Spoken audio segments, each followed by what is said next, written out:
पोपटलाल बिनविरोध म्हणून नाचू लागले. संजय राऊतांचा किरीट सोमय्यांना टोला. संजय राऊत यांनी पत्रकार परिषदेत किरीट सोमय्या आणि भाजपवर जोरदार टीका केली आहे.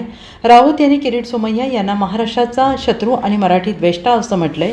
त्यांच्या शालेय शिक्षणातील मराठी सक्तीला विरोध तसेच मराठी उद्योजकांविरोधात अमित शहा यांच्या सांगण्यावरून मोहीम उघडल्या असे आरोप राऊत यांनी केलेले आहेत. भारतीय जनता पक्षात भ्रष्टाचार केल्यावर किरीट सोमय्यांचे तोंड शिवले गेल्याचेही ते म्हणाले. राऊत यांनी मुलुंड वॉर्ड क्रमांक 107 मधील निवडणुकीच्या संदर्भात भाष्य केले. नील सोमय्या बिनविरोध निवडून आल्याचा दावा त्यांनी फेटाळलाय.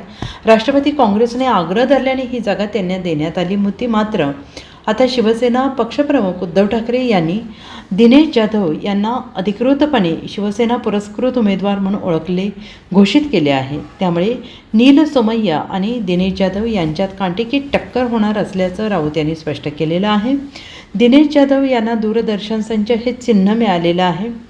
राऊत यांनी सर्व भाषिक मुंबईकर या महाराष्ट्र द्वेष्ट्याविरुद्ध एकवटून दिनेश जाधव यांचा विजय करतील असा विश्वास त्यांनी व्यक्त केला आहे. तशी माहिती फार कमी आहे. मुळात किरीट सोमय्या हे फक्त शिवसेनेचे किंवा आमचे शत्रू नसून ते महाराष्ट्राचे शत्रू आहेत. ते महाराष्ट्राचे शत्रू आहेत पूर्णपणे. ते महाराष्ट्र द्वेष्टे आहेत, मराठी द्वेष्टे आहेत.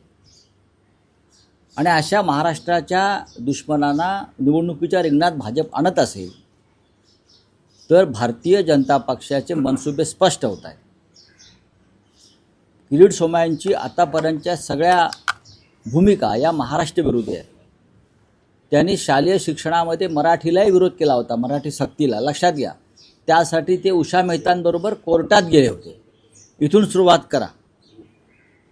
महाराष्ट्रातले अनेक मराठी उद्योजक, मराठी राजकारणी यांच्या विरोधात त्याने अमित शहांच्या सांगण्यावरून मोहीम उघडली. त्यातून आम्ही बाहेर पडलो सगळे.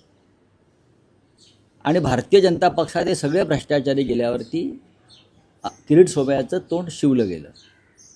आता प्रश्न वॉर्ड क्रमांक 107 बरोबर, मुलुंडचा वॉर्ड क्रमांक 107 जिथे तुम्ही हा प्रश्न विचारलात, जागा वाटपात त्या जागेचा आग्रह आणि हट्ट हा राष्ट्रवादी काँग्रेस शरद पवार यांनी केला.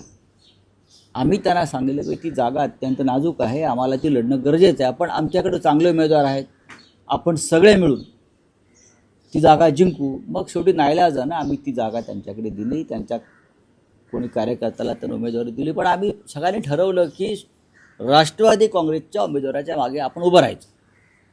पण नेहमीप्रमाणे जो बिनविरोध घोटाळा झाला त्यात 107 वॉर्डसुद्धा त्या घोटाळ्यात सामील झाला.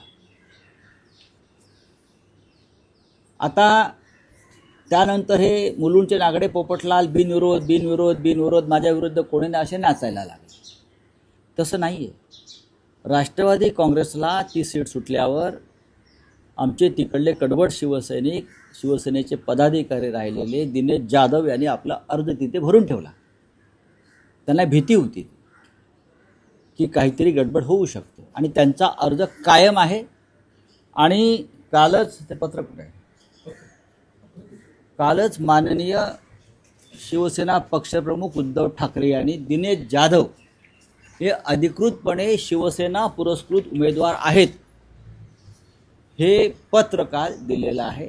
या आणि आता 107 क्रमांकामध्ये निलेश कोणतो सोमय्यांचे चिरंजीव नील सोमय्या आणि दिनेश जाधव यांच्यात लढत होईल.